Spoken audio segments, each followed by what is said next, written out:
Thank you for tuning in to the Helium Radio Network. You are listening to a rebroadcast of a previously recorded show.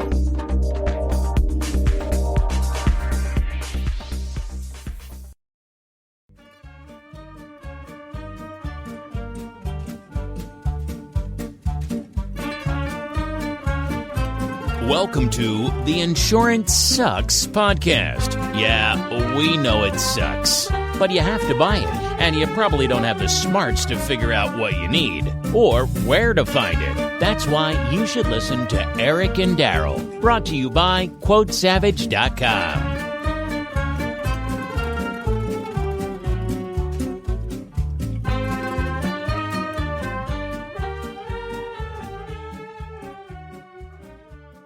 Hello and welcome back to another episode of Insurance Sucks, brought to you by iInsure. I'm your host, Eric, joined by Daryl Stidham with iInsure. What's up? Yeah.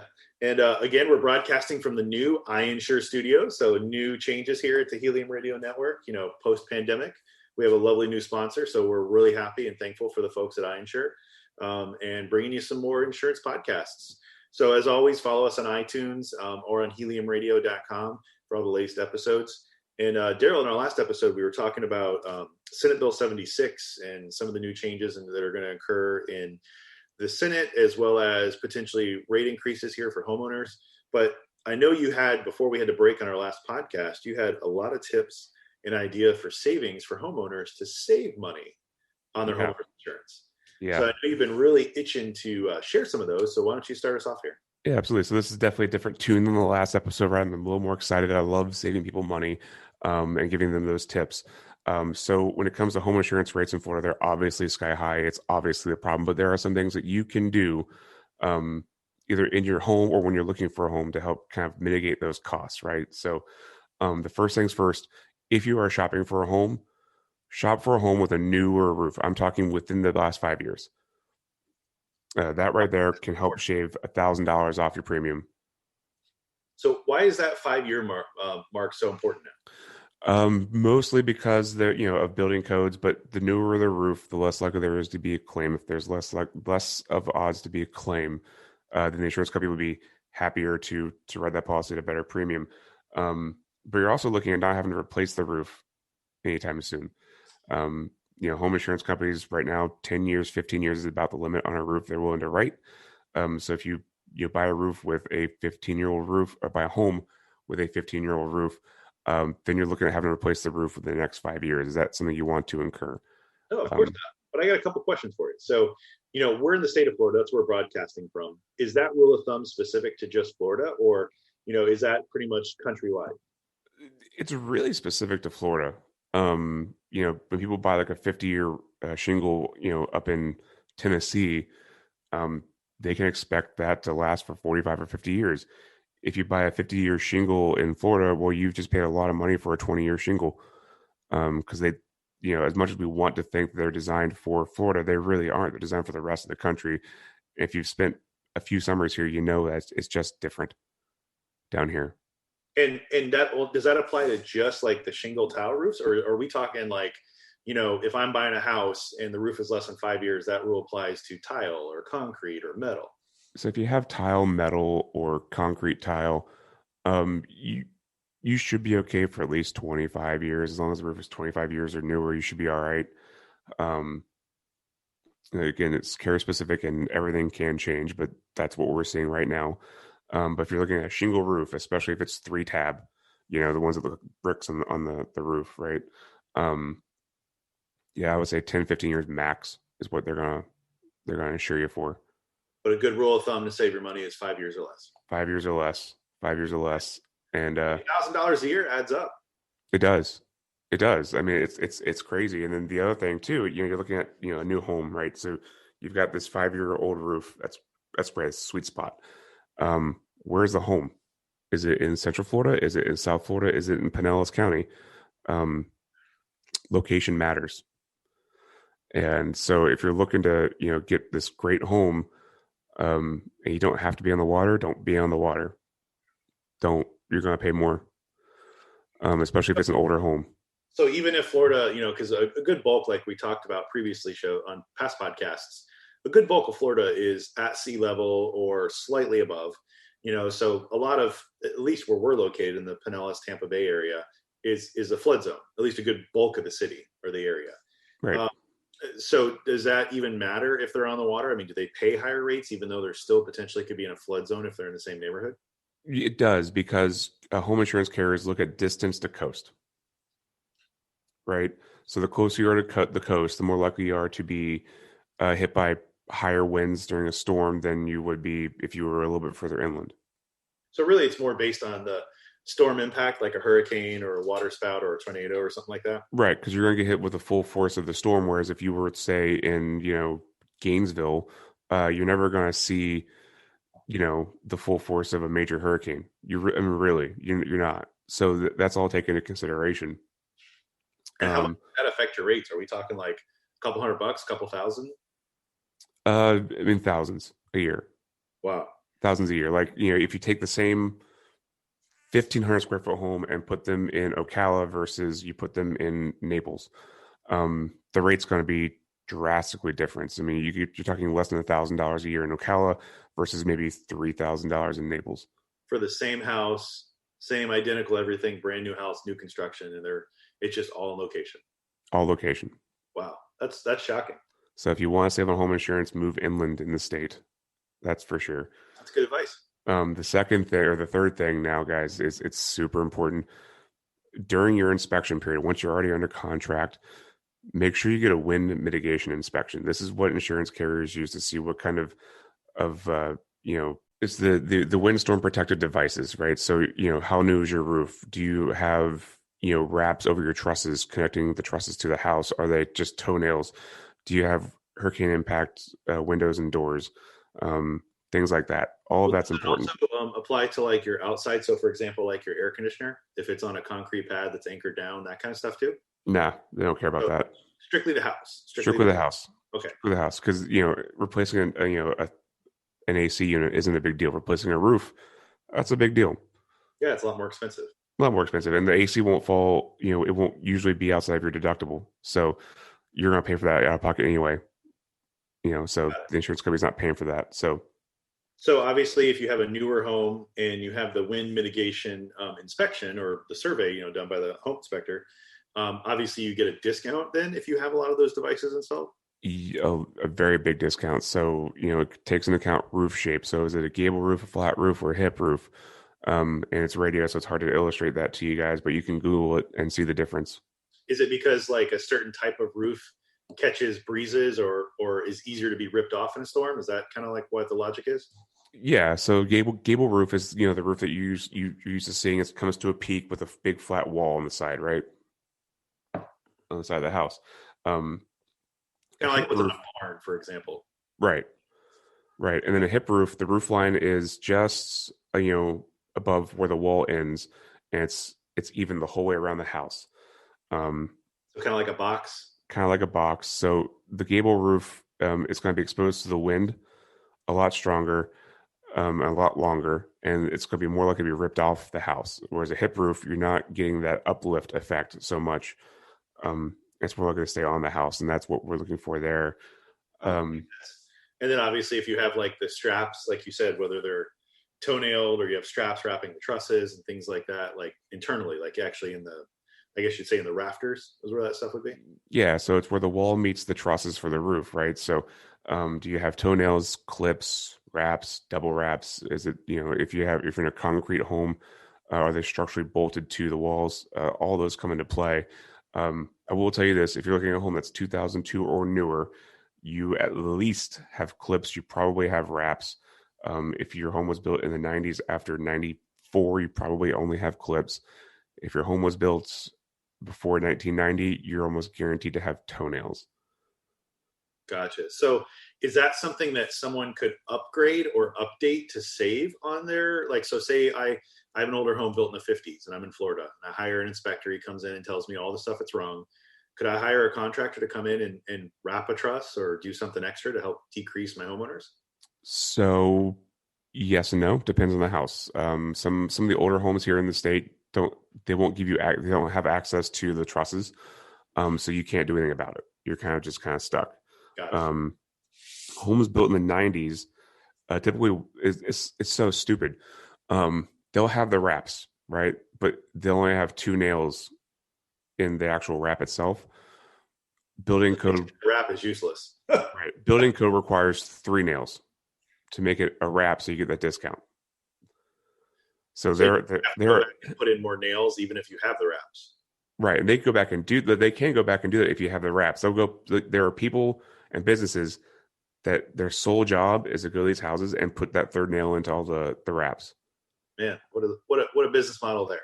And I think they charge about $900 to do that. But over the length of a policy, it can save you several $1,000s. So, just insane. So definitely worth looking into, even if you do get a wind mitigation report, and it comes back as not having all the things you need. It might be worth looking at or hiring a company to come in and kind of retrofit some stuff. Yeah, absolutely. And the biggest question I always get is, why I have hurricane impact windows. And I'm like, well, but do you have this? And that's the one thing that always kind of trips people up. I know we're about to head to a break. So when we come back, I'm going to talk about that one thing people are missing and why they're missing that discount, which is probably one of the bigger discounts we have on insurance policies in Florida. During the break, check out iInsure's website at iInsureNow.com, and we'll be right back.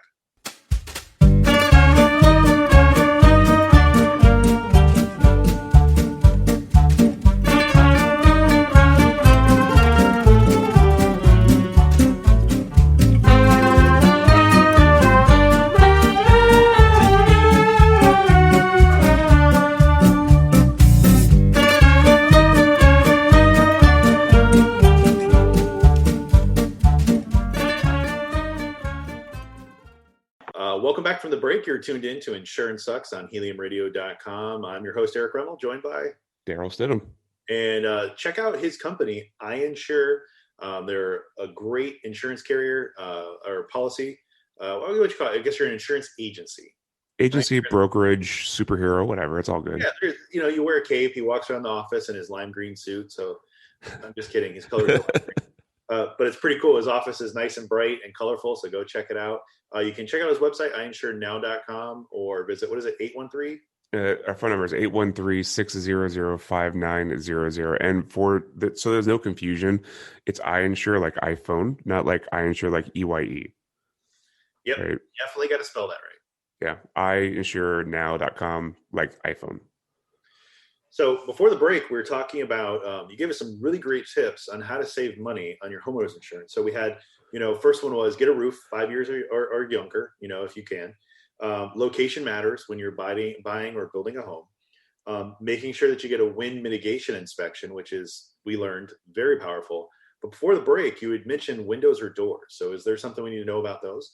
Yes. So I have people at least twice a week. They'll come in like, look, I just got hurricane rated windows. I want to get this discount. I'm like, great. Did you also change out your doors and garage door? And they'll say no. Trick question. Right? They'll say no. I'm like, then you can't get the discount. It's every opening in your home. So that's every window, every door, including the garage door.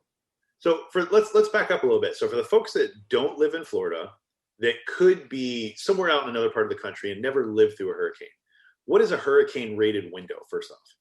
So it's a window that's impact rated up to 120 miles an hour. So if something were to hit the window going 120 miles an hour, the window's not going to shatter open.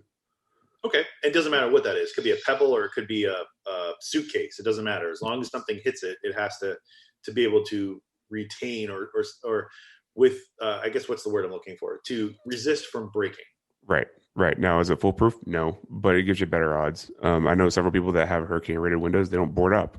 I don't blame them. Because if something comes through that window, 100 more than 120 miles an hour, you probably aren't going to be there anyway. Yeah. So my other question then, in that explanation or in that description, is taking an existing window. Say I have a home that's 30 years old. It's not an impact rated window. If I put that film on it, that's not making it hurricane rated. I need to physically replace the window with a newer, more solid structure. Yes. Yeah. Now, you would also mention doors. So what is a hurricane rated door? Same principle? Same principle. The big thing is, especially when you talk about front doors or exterior doors, We're used to our front doors opening in, right? Hurricane rated doors open out. So even on a new home build, like for example, I just built a home a year ago. My door Right. opened in, so that's not a hurricane rated door. That's not a hurricane rated door. Nope. You have all of the correct building code on your roof. The shingles meet the code. You probably have wraps. In fact, I know you have wraps. Well, there's steel I-beams in the walls that they went out of their way to point that out when we bought the house. They put I-beams and wrap the rafters to those and then pour concrete around it for hurricane protection. Right. So you have all that good stuff, but your windows still need to be boarded up. Well, I know it's code. I live in a county called Manatee, and here we have those. They look like giant corrugated metal cheese graters. Yeah, I've had those before. They give us those for their custom fit for all of our windows and doors. So that's our quote unquote protection from a storm. So when we get notice of hurricanes coming, we board up all of our windows and doors with those. Right, which tells me flat out that your windows and doors aren't hurricane rated because they gave you those instead because it's cheaper for the builder to give you those metal shutters than it is to put in hurricane windows and doors. Good to know. Okay. So what about garage doors? How do we know if we have a garage or a hurricane rated garage door? Now, some models will have there'll be a steel beam off to the side next to the garage door. And there'll be a metal plate right in the middle on the floor in your garage. And that's where that beam is supposed to go, and it will attach to your door. And what that does is keep the wind from blowing in the garage door, right? Oh, okay. Good to know. Mm-hmm. And that's some models. I think there are some newer models that are just they're built reinforced, so they won't blow in. But either way, again, the garage door does play a factor in getting that mitigation discount. Oh, good to know. Okay, so that makes a lot of sense. So obviously, if someone just replaces their windows, like they remodel or upgrade their house, if they've not done the doors or the garage, what's the point? You know what I mean? Like they may get some better insulation value, from getting thicker windows and get better AC or insulation, but really they're not fully hurricane protected. Not at all. And what does that discount typically run? Is that a sizable discount if you have those prevention methods for your doors? You're looking at between a 20 and 30% discount depending on the carrier. Oh, wow. That's pretty sizable. Yes. Yeah, it's substantial. And I like I said before, I've heard it before. I just paid $20,000 to put new windows in my house. I want this discount. I'm like, yeah, I can't give it to you because you didn't do the doors. So if you think about that, it might be cost prohibitive to even do that, because if you spend $20,000 in windows, you're probably still gonna have to spend another 10 or 20 for a garage door and exterior doors too. It's possible, but you're looking at a couple things. You're looking at, the discount on the insurance. You're looking at energy efficiency. You're looking at noise reduction in your home, which is always nice. Yeah. So there's a lot of play. If you're just going to do it to get the discount on the insurance, probably not worth it. Go get like storm shutters installed. That'd be a less expensive way to do it. Now, do those count as a discount? Yes. Oh, okay. Good to know. Yes. So do I get discounts for those metal plates or no? Yes, you do. Oh, cool. Okay. Yep. They're on your insurance. Awesome. Good to know. See, Right. That's why you're my agent. That's why I'm your agent. I know what I'm doing. It's weird. Crazy. So obviously hazard, or at least windows and doors are really important to protecting, and like you said, if something hits your house at 120 miles an hour, chances are there's not going to be much left after it hits your house at 120 miles an hour. So yeah, just evacuation at that point, just head for the hills. Let it go. Yeah, let it go. Yes, we have insurance for. But talk to me about hazards. I know you said like there's a lot of things people don't consider when it comes to like pets or children or having stuff in your yard. Trampolines. Let's start there. Oh God, how many funny YouTube videos have you seen where there's a hurricane and it blows away and lands in a neighbor's yard and he has a new trampoline? Blows away a neighbor's yard. Neighborhood kids are jumping on it, fall and break their leg. To be fair, like it was maybe a week or two ago, the first time I've had a trampoline come up on a home insurance application in years. I'm like, yeah, I can't write you. No insurance carrier wants to do a trampoline or a diving board or a pool slide or things like that. They don't want them. They don't want to touch them. And then I saw an advertisement for a backyard zip line for kids. Are you freaking kidding me? Why would you have a zip line in your yard anyway? That just sounds like an accident waiting to happen. Oh, it is. It is. It's terrible. So before you put in that trampoline or that zip line for your kid, or that pool slide, consult with your insurance agent, because it could result in you being canceled, non-renewed, a claim not being paid. There's a few things out there. No outdoor appliances, please. No rusty fridge on the side of the house. That's also bad. What about grills? Are they hazards? I'm sure they are, but we don't care about those. But why would people have, I guess, maybe on a back patio, like why would someone have a fridge outside of their house? But hey, people do weird things. You haven't spent much time in Georgia. Yeah, that's true. I haven't. Or Texas. Now, I guess I have a question on that one then. So obviously those are unattached appliances just sitting outside. What about like an outdoor kitchen that has a mini fridge? Is that considered an appliance? It is, but it's within the confines of what we would consider an outdoor kitchen, and that's okay. Oh, okay. And what we're really looking for like the fridge or like, a dishwasher sitting on a front porch. It shouldn't be there. Holding up the porch leg or something. Most likely, yeah, from some of the pictures I've seen. Okay. What about, so you mentioned trampolines, but what about like swing sets and jungle gyms and things like that? Are those considered hazards? Those are all fine. Those are all fine. Yeah, we're really it's really like, the high risk, items out there in the world that people think they're fun, they want to buy.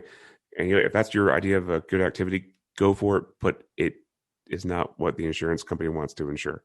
That makes sense. The whole name of the game, I guess, is reducing liability. So if you have something easy to get injured on, then they don't want to insure it. Reduce liability, reduce risk. Think of all the scary things that can happen.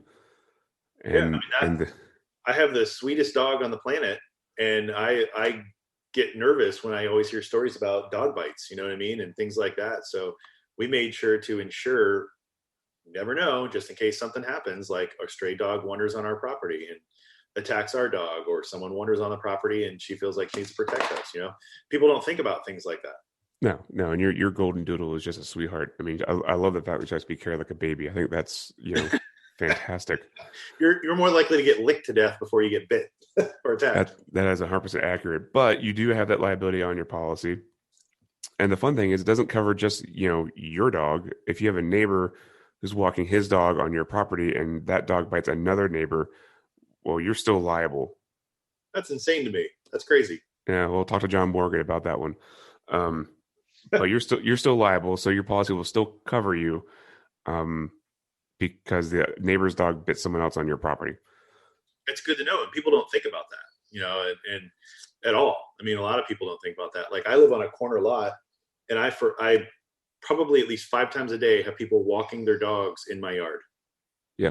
Just because I'm on a corner and that's where the dog, happens to decide he wants to go to the bathroom, and they're in my yard. And it doesn't bother me because we walk our dog in our neighbor's yards, but it makes me nervous when I think like, what if somebody trips? What if somebody falls? What if somebody, whatever could happen, Yeah, you never know. And that's the whole point of insurance, right? Protect you from the unknown. Yep. So. Absolutely.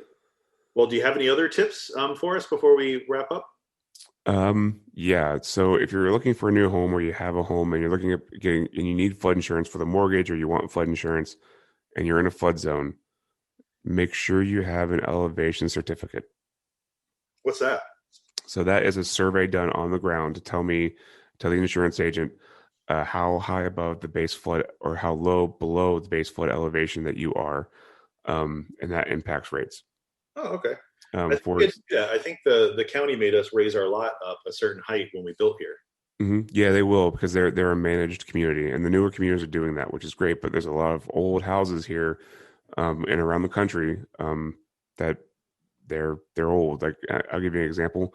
I was working to insure a house in Dunedin, which is a local town near us, and it was a house built in 1972.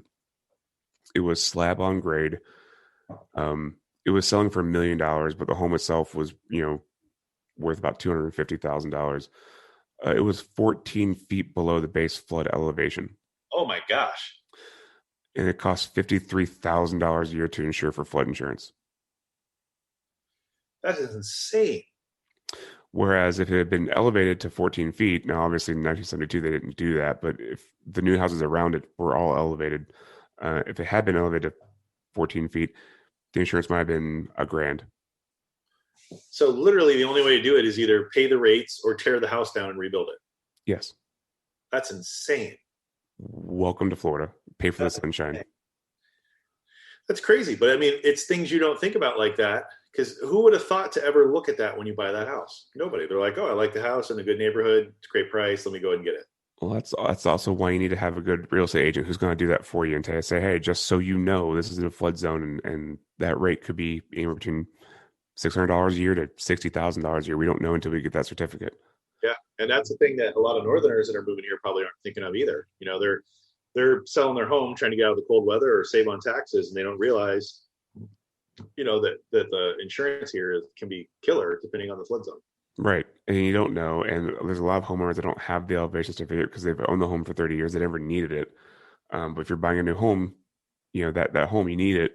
And, you know, you have to get an engineer out there, a surveyor out there, and they run between, you know, $200 and $400.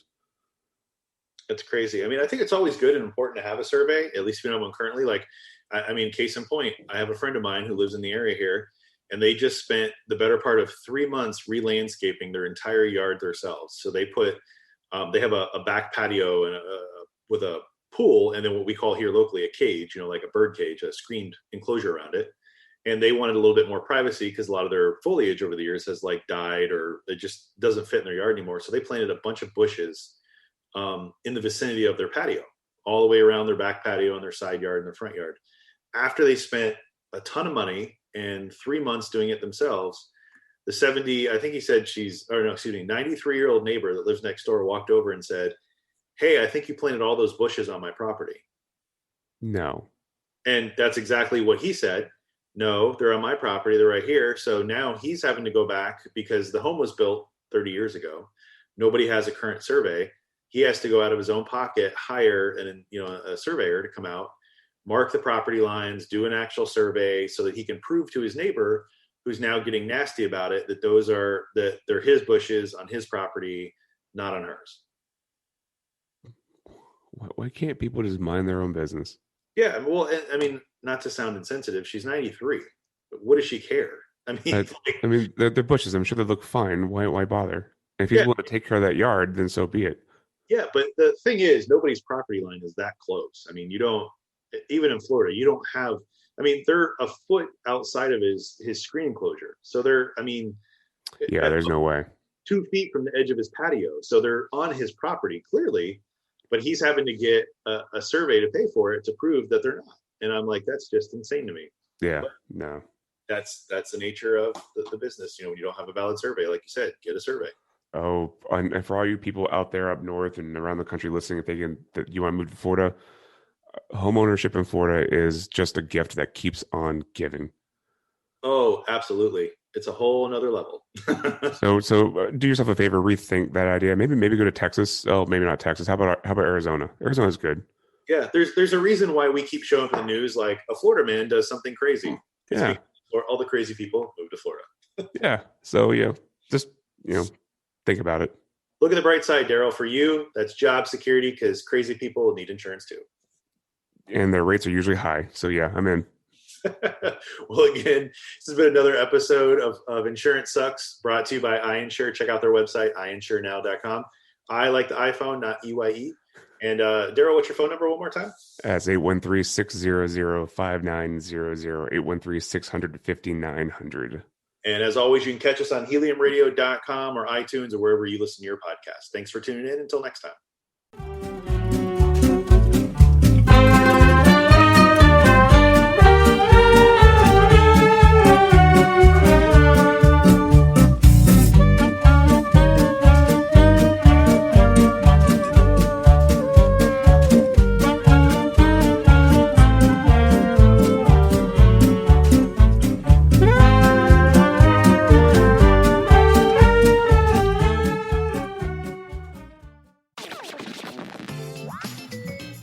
Thank you for listening to Helium Radio. The views expressed by show hosts or their guests are their own and should not be construed in any way as advice from Helium Radio. We make no recommendations or endorsements for radio show programs, services, or products mentioned on air or on our website. Personal perspectives expressed by producers, writers, and editors will always be presented as such. Any rebroadcast or retransmission without the express written consent of Helium Radio is strictly prohibited. Thanks for listening.